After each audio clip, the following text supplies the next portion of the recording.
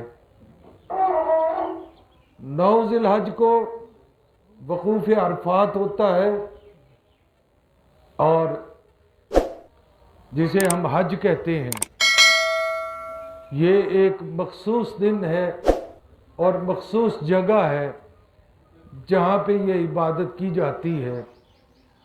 اور 10 ذی الحج کو قربانی کی جاتی ہے۔ بظاہر تو ہم جانوروں کی قربانی کرتے ہیں، لیکن یہ حضرت ابراہیم علیہ السلام کی سنت ہے۔ حضرت ابراہیم علیہ السلام نے اپنے بیٹے حضرت اسماعیل علیہ السلام کی قربانی دی۔ واقعہ کچھ یوں ہے کہ حضرت ابراہیم علیہ السلام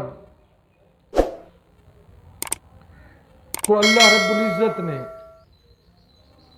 خواب میں یہ حکم دیا کہ قربانی کرو۔ حضرت ابراہیم علیہ السلام کی آنکھ کھلی۔ یہ 7 ذی الحج کا واقعہ ہے۔ 7 ذی الحج کو حضرت ابراہیم علیہ السلام کو خواب آیا۔ حضرت ابراہیم علیہ السلام صبح اٹھے، 100 اونٹ قربان کر دیے۔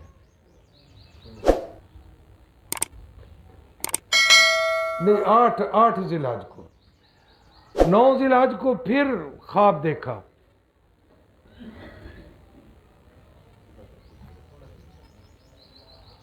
حضرت ابراہیم علیہ السلام خواب میں دیکھتے ہیں کہ میں قربانی کر رہا ہوں۔ دوسرے دن اٹھے اور 9 ذی الحج کو 100 اونٹ پھر قربان کر دیے۔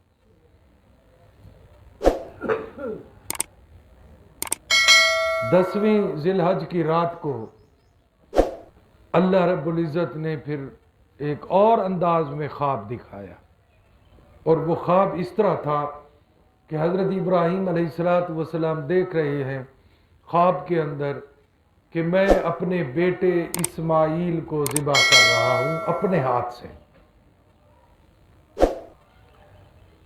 ایک بات ذہن میں رکھیے گا، نبی کا خواب یہ آپ کے خواب کی طرح، میرے خواب کی طرح نہیں ہوتا۔ نبی کا خواب بھی ایک وحی ہوتی ہے، اور یہ اللہ کی طرف سے ایک حکم ہوتا ہے، انداز اور ہوتا ہے۔ اب یہاں سوال یہ پیدا ہوتا ہے کہ اللہ رب العزت وحی بھیج دیتے حضرت ابراہیم علیہ السلام کی طرف کہ اپنے بیٹے کو ذبح کرو، تو یہ بھی تو حکم ہو سکتا تھا۔ اب خواب میں حکم دینے کی کیا حکمت ہے؟ اب ذرا ذہن میں یہ بات بٹھا کر تصور میں کہ جس طرح مجھے نماز کا حکم ہے، اللہ نے وحی کے ذریعے حکم دیا نماز پڑھو، روزہ رکھو، اگر اسی طرح کا حکم آتا تو پھر مجھے آپ یہ بتائیں کہ یہ کتنا بڑا کڑا امتحان ہوتا آپ پر، مجھ پر۔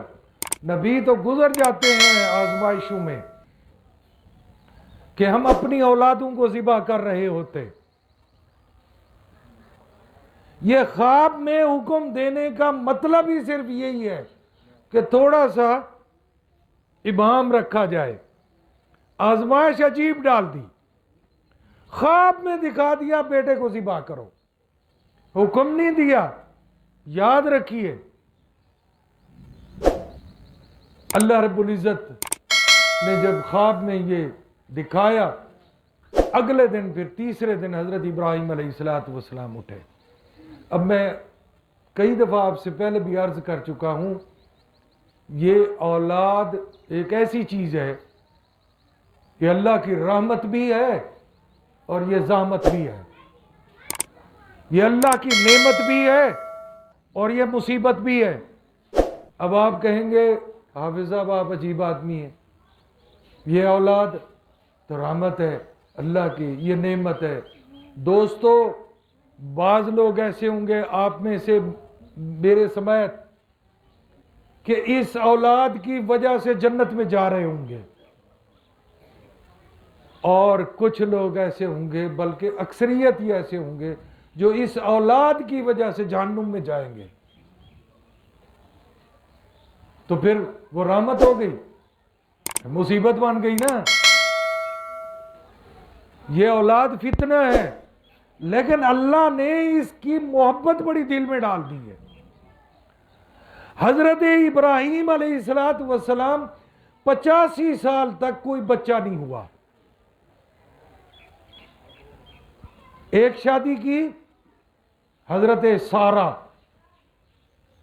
حضرت ابراہیم علیہ السلام کی جو بڑی بیوی تھی ان کا نام تھا حضرت سارہ۔ وہ پھر ان میں سے اولاد نہیں ہوئی۔ 85 سال کی جب حضرت ابراہیم کی عمر ہوئی، 85 سال، حضرت سارہ نے سوچا کہ مجھ سے تو اللہ نے اولاد نہیں دی، اسا ہوں آ تو پیراں کو بھجوں اور تویز گنن و پیر سیاں میرا تو پتر نہیں جمدا پیا تو تکھے تھی وہ میں کوئی جویں پیر کھیسے گتی بیٹھا ہوگے۔ وہ اللہ کے نبیوں کو اللہ نے اولاد نہیں دی۔ یہ کارخانہ کس کے پاس ہے؟ وہ جس کو چاہتا ہے بیٹے عطا کر دیتا ہے، جس کو چاہتا ہے بیٹیاں دے دیتا ہے، جس کو چاہتا ہے دو دیتا ہے۔ ابھی پچھلے مہینے کوٹدو میں ایک عورت کے ہاں 4 بیٹیاں اللہ نے اکٹھی عطا کر دی۔ یہ اس کی مرضی ہے، نہ دے تو پھر بانجھ بنا دیتا ہے، نہیں دیتا کر لو جو کچھ کرنا ہے۔ کسی کے پاس ہے طاقت کہ اولاد دے دے کسی کو؟ دوست یہ جو واقعات قرآن مجید کے اندر ہیں اس کے اندر سبق ہے۔ یہ قربانی، یہ حج بظاہر کوئی چیزیں نہیں ہیں، اس میں ڈھونڈیں سبق کیا ملا ہمیں۔ یار 364 دن اور بھی تو ہیں، آج کیوں آئے ہو عیدگاہ کے اندر؟ آج کیوں قربانیاں کرو گے؟ سارا سال کیوں نہیں کرتے؟ کل حج گزرا ہے نا، لوگوں نے تو حج پڑھا ہے نا، 25 لاکھ لوگوں نے، وہ پہلے کیوں نہیں پڑھا؟ اس کا مطلب ہے دنوں میں کچھ نہیں رکھا۔ یہ قربانی کا فلسفہ کیا ہے؟ یہ حج کا فلسفہ کیا ہے؟ ذرا سمجھیں۔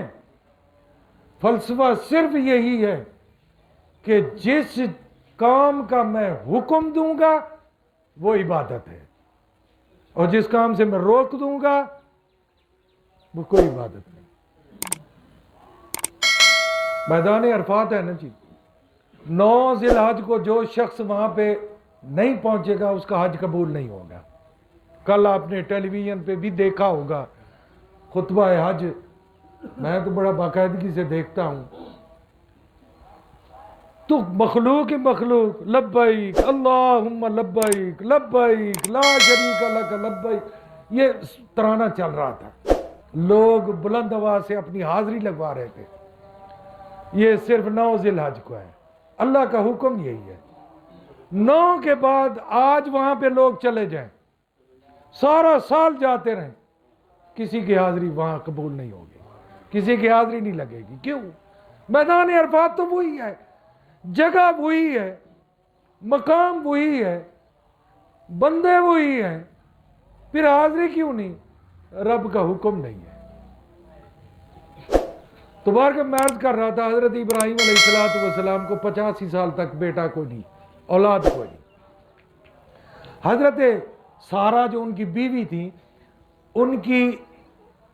ان کو فرعون نے ایک تحفے میں دی تھی اپنی بیٹی بطور نوکرانی. تو حضرت سارہ نے حضرت ابراہیم علیہ السلام سے کہا کہ آپ اس سے نکاح کر لیں، ممکن ہے اللہ رب العزت اس سے آپ کو کوئی اولاد دے دے. 85 سال کی عمر ہے. اب ذہن میں رکھیے گا بات کو. حضرت ہاجرہ سے حضرت ابراہیم نے نکاح کر لیا. خدا کی قدرت کہ جس وقت نکاح ہوا، یہ سورۃ صافات قرآن مجید میرے سامنے ہے، اسی وقت اللہ رب العزت نے دونوں بیٹوں کی بشارت دے دی. پہلی بیوی سے بھی اللہ نے بیٹا عطا کر دیا، حضرت اسحاق علیہ السلام. دوسری بیوی سے بھی حضرت اسماعیل علیہ السلام بیٹا عطا کر دیا اللہ رب العزت نے. اور حضرت اسحاق، یہ حضرت ابراہیم علیہ السلام، ان کو جد الانبیاء کہتے ہیں، یعنی نبیوں کا باپ. 50,000 نبی یعنی آدھے نبی حضرت ابراہیم کی اولاد میں سے ہیں، اور ان میں سے سارے کے سارے حضرت اسحاق کی اولاد میں سے ہیں. حضرت اسماعیل علیہ السلام کی اولاد میں سے صرف حضور پر نور صلی اللہ علیہ وسلم، آپ کے میرے محبوب، آپ کے میرے نبی، اللہ رب العزت نے عطا کیے. پار کر مختصراً، ٹائم تو بالکل قریب ہے، آج چندے کے لیے آپ چلے جائیں. بھائی یہ آج جو چندہ ہو رہا ہے یہ مسجد کا چندہ ہے، اور آپ کو پتہ ہی ہے بھائی، بعد میں ادھر ہی کھڑے ہونا، بعد میں ادھر گیٹ پہ کھڑے ہو جانا. مسجد الحمدللہ تیار ہو چکی ہے، یہ اللہ کا کرم اور آپ دوستوں کی مہربانی سے. ظاہر ہے یہ ایک بندے کا کام نہیں ہے. تو اب تک 24 لاکھ روپیہ تقریباً اس پر لگ چکا ہے. کوئی دوست حساب چیک کرنا چاہے بھئی پیسے کہاں سے آئے، کس طرح خرچ ہوئے، ہم ہر وقت حاضر ہیں. آپ ہم سے یہ مطالبہ بھی کر سکتے ہیں، چیک بھی کر سکتے ہیں، ہمیں کوئی ذاتی لالچ نہیں ہے. تو اب جو ہے معاملہ صرف رہ گیا، 3 کام رہ گئے مختصر سے.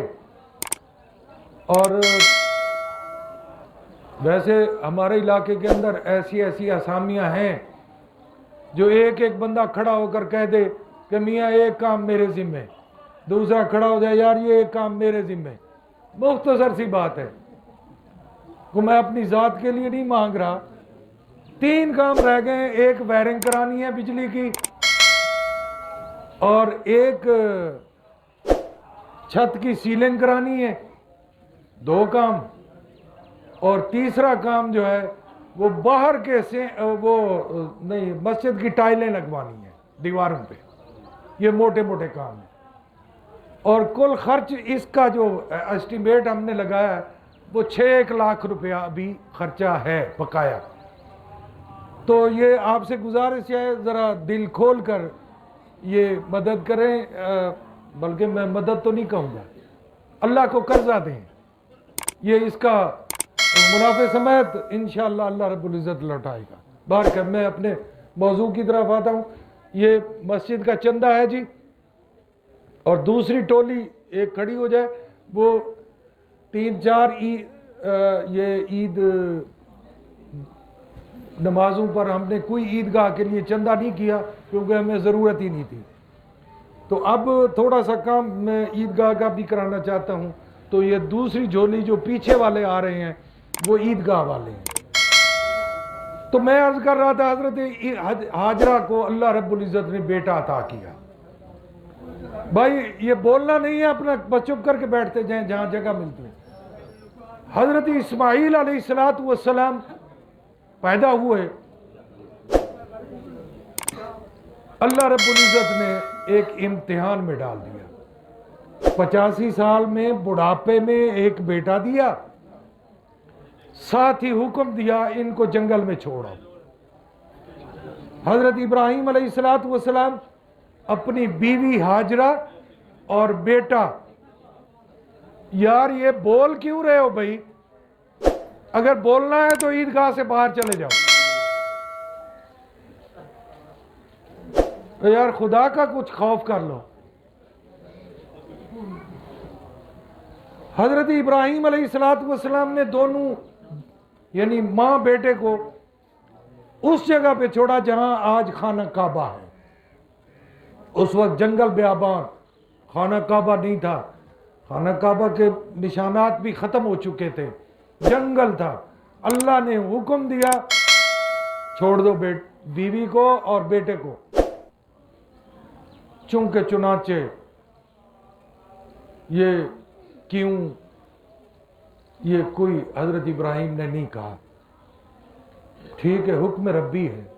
اب ذرا سبق سیکھے نا، حکم ربی ہے، چھوڑ دیا جنگل میں. اب توکل تو علی اللہ، اللہ کی ذات ہی ان کی حفاظت کرے گی. جب وہ جوان ہوا،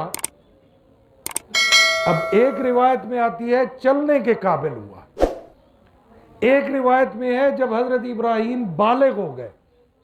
اب قرآن کے الفاظ کیا ہیں؟ فلما بالغ معہ السعی، جب وہ چلنے کے قابل ہوا. کون؟ حضرت اسماعیل. اب اللہ نے یہ خواب دکھایا ذبح کرنے کا، قربانی کا. حضرت ابراہیم نے سوچا نہیں، پریشان نہیں ہوئے. انہوں نے کہا اگر اولاد دی اس نے ہے، اب مانگ بھی وہی رہا ہے، میری تو یہ ہے نہیں، میں تو مالک ہی نہیں ہوں. تو حضرت ابراہیم علیہ السلام نے دل میں سوچا اگر میں اپنی بیوی کو کہتا ہوں کہ میں یہ کام کرنے لگا ہوں، تو عورت ذات ہے، کمزور دل ہے، ممکن ہے اولاد کی محبت میں آ کر کہیں رکاوٹ نہ بن جائے اور میری عبادت غارت نہ ہو جائے. تو کیوں نہ ہو میں اس کو بتاؤں گی نا. بیوی کو کہا اس کو تیار کرو 10ویں ذی الحج کو صبح کے وقت تیار کرو، آج ایک بہت بڑی ہستی کے ہاں ہماری ایک دعوت ہے، ہم دعوت کھانے جا رہے ہیں اور میرا دل کر رہا ہے میں اپنے بیٹے کو بھی ساتھ لے جاؤں. حضرت ابراہیم علیہ السلام نے حضرت ہاجرہ کو کہا، اپنی بیوی کو کہا، رسی چھپائی، ایک چھری لی اور چل پڑے جنگل کی طرف. اب حاجی لوگ آپ کو بتا سکتے ہیں کہ خانہ کعبہ جہاں پہ ہے اس سے مینا کا کتنا سفر ہے. مینا جہاں پہ جا کر حضرت ابراہیم نے قربانی کی، ایک پہاڑی ہے اس کے اوپر اب تو قربان گاہ بنی ہوئی ہے. تو وہاں حضرت ابراہیم علیہ السلام اپنے بیٹے کو لے کر گئے. جو ہی اپنے بیٹے کو لے کر چلے، شیطان نے سوچا کہ یہ تو بہت بڑی آزمائش کا مقابلہ کرنے کے لیے جا رہا ہے، کیوں نہ ہو میں اس کی بیوی کو بہکاؤں. اب وہ جناب ایک بزرگ کی شکل میں، سفید داڑھی، بزرگ، جبہ کبہ، وہ قاری حنیف صاحب کہتے ہیں اس کے ہاتھ میں تسبیح نہیں تسبیح تھا، وہ بڑے والی تسبیح، اور کٹک کٹک کرتا جناب وہ شیطان حضرت ہاجرہ کے سامنے پہنچ گیا. کہتا ہے تیرا بیٹا کہاں ہے؟ حضرت ہاجرہ نے فرمایا بیٹا میرا تو ایک دعوت پہ گیا ہے اپنے باپ کے ساتھ. اب اس کے منہ سے، شیطان کے منہ سے ایک سچ نکل گیا. اس نے کہا دعوت نہ دعوت، وہ تو اللہ نے حکم دیا ہے ابراہیم علیہ السلام اپنے بیٹے کو ذبح کرنے گئے ہیں. حضرت ہاجرہ نے یہ بات سنی. وہ کوئی پھر عام عورت تو تھی نہیں، ایک نبی کی بیوی، ایک نبی کی ماں. اس نے کہا حضرت ابراہیم علیہ السلام نے یہ بات مجھ سے چھپائی ہے، اس کو چھپانا نہیں چاہیے تھا، مجھے بھی ساتھ لے چلتا، میں اپنے بیٹے کے ہاتھوں کو مضبوطی سے خود پکڑتی اور میرا خامد اس کو ذبح کرتا تاکہ میں بھی تو اس ثواب میں شامل ہو جاتی. اللہ نے یہ تو ایک اسماعیل دیا ہے، ہزاروں اسماعیل اللہ مجھے عطا کرتا، میں اللہ کی راہ میں قربان کر دیتی. اور کنکریاں اٹھائیں، ماری شیطان کو. شیطان نے دیکھا کہ یہ کام گڑبڑ ہو گیا، وہ دوڑا حضرت اسماعیل کے پاس، وہی شکل بنا کر حضرت اسماعیل کو بہکایا کہ تجھے تو ذبح کرنے لگا ہے تیرا باپ. حضرت اسماعیل نے کہا اول تو باپ بیٹے کو ذبح کر ہی نہیں سکتا. شیطان نے کہا ہاں یہ بات صحیح ہے کہ باپ بیٹے کو ذبح نہیں کرتا، اللہ کا حکم ہے. بس شیطان کے منہ سے یہ لفظ نکلا. حضرت اسماعیل علیہ السلام نے فرمایا او ابلیس، یہ تو ایک جان ہے، اللہ مجھے ہزاروں جان عطا کرتا، میں اللہ کی راہ میں قربان کر دیتا. سبق اپنے ذہن میں سبق لیتے جائیں. کیا سبق ہے؟ شیطان پھر پہنچا، حضرت آخر میں پہنچا ابراہیم علیہ السلام کے پاس، بڑا بہکایا. حضرت ابراہیم سمجھ گیا یہ ابلیس ہے. حضرت ابراہیم نے کنکریاں اٹھائیں، ماری اس کو 7 کنکریاں، اور کہا ابلیس تو مجھے اللہ کے حکم سے ہٹانا چاہتا ہے، میں یہ کام کر کے جاؤں گا. اب اللہ نے پھر دونوں باپ بیٹے کے درمیان جو بات ہوئی ہے نا، اس کا ذکر 23ویں پارے میں کیا ہے. حضرت ابراہیم نے سوچا کہ میں اگر اس کو بتائے بغیر بیٹے کو ذبح کرنے لگ جاؤں، ممکن ہے احتجاج کرے، ممکن ہے، ظاہر ہے جان ہر کسی کو عزیز ہے، میری عبادت ضائع نہ ہو جائے. تو حضرت ابراہیم علیہ السلام نے بیٹے سے مشورہ لیا. اب مشورے کا انداز دیکھیں. یا بنیا انی ارا فی المنام انی اذبحک، کہ بیٹا میں نے خواب میں دیکھا ہے کہ میں تجھے ذبح کرنے لگا ہوں، ذبح کر رہا ہوں. خواب میں دیکھا ہے میں تجھے ذبح کر رہا ہوں. فانظر ماذا تری، تیرا کیا خیال ہے؟ فانظر ماذا تری، وہ تیرا کیا خیال ہے؟ تو حضرت اسماعیل علیہ السلام نے کہا یا ابت افعل ما تؤمر، ابا جان آپ کو جو حکم دیا گیا ہے کر گزری ہے. یا ابت افعل ما تؤمر ستجدنی انشاءاللہ من الصابرین. ستجدنی بہت بڑا سبق آ رہا ہے.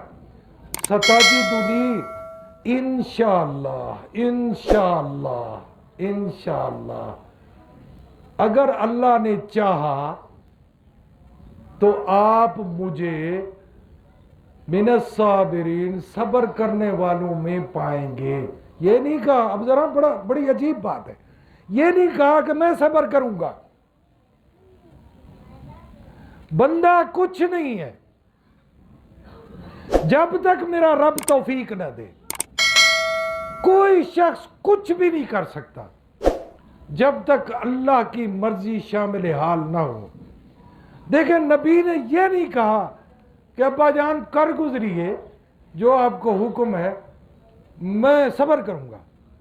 نہیں, انشاءاللہ انشاءاللہ اگر اللہ نے چاہا تو میں صبر کروں گا.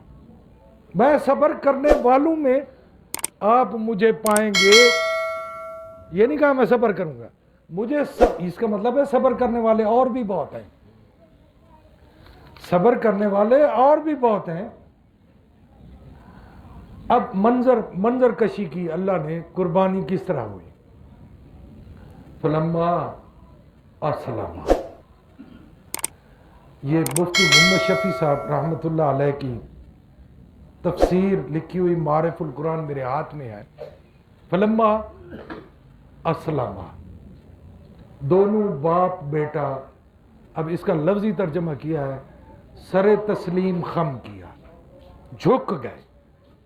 فلما اسلم, کس کے آگے جھک گئے؟ اللہ کے آگے, اللہ کے حکم کے آگے.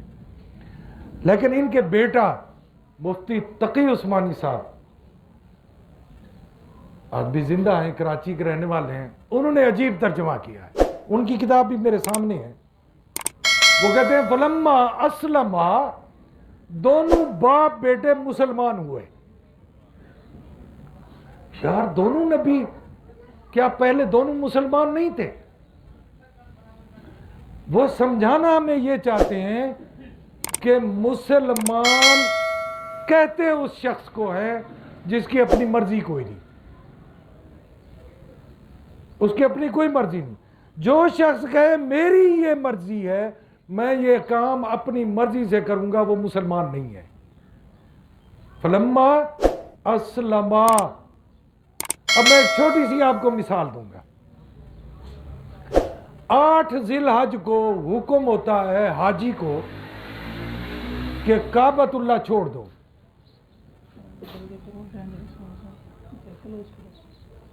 کیا ٹھیک ہے؟ اچھا, 8 ذی الحج کو حاجی کو حکم ہوتا ہے کہ کعبہ چھوڑ دے. اب کعبہ میں نماز پڑھنے کا ثواب 1,00,000 نماز کے برابر ہے. کعبہ چھوڑ دو. اب حاجی اگر سوچے یار وقوف عرفات یعنی 9 ذی الحج کو تو میں نے جانا ہے میدان عرفات میں اتنی جلدی کیوں چھوڑوں کعبۃ اللہ. اب اللہ کا حکم ہے چھوڑ دے کعبہ, 1,00,000 نمازوں کا ثواب یہاں چھوڑ دے, تو وہاں جائے گا میں وہاں عطا کروں گا. لیکن حاجی اگر لے تو لال سے کام کرے, حج بھی گیا سب کچھ گیا. کیوں؟ اس نے اپنی مرضی کی.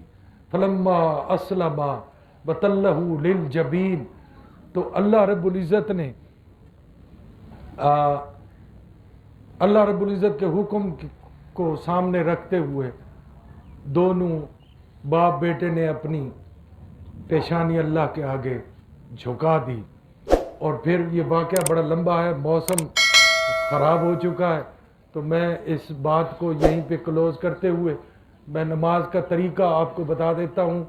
تو نماز جلدی جلدی ہم پڑھ لیں, پھر دوستوں نے قربانیاں بھی کرنی ہوگی. نماز کا طریقہ یہ ہے کہ 2 رکعت نماز عید الضحیٰ واجب, یہ نماز واجب ہے. قربانی بھی واجب ہے, یاد رکھیے. فرض ہوتی تو پھر معافی نہیں تھی, جو بات میں پہلے کہہ چکا. یہ واجب ہے, اور واجب کا درجہ فرض کے بالکل قریب قریب ہوتا ہے. 2 رکعت نماز عید الضحیٰ واجب, اضافی 6 رکعتیں. محمد کا روزہ قریب آئی, محمد کا روزہ قریب آئی, محمد کا روزہ قریب آئی.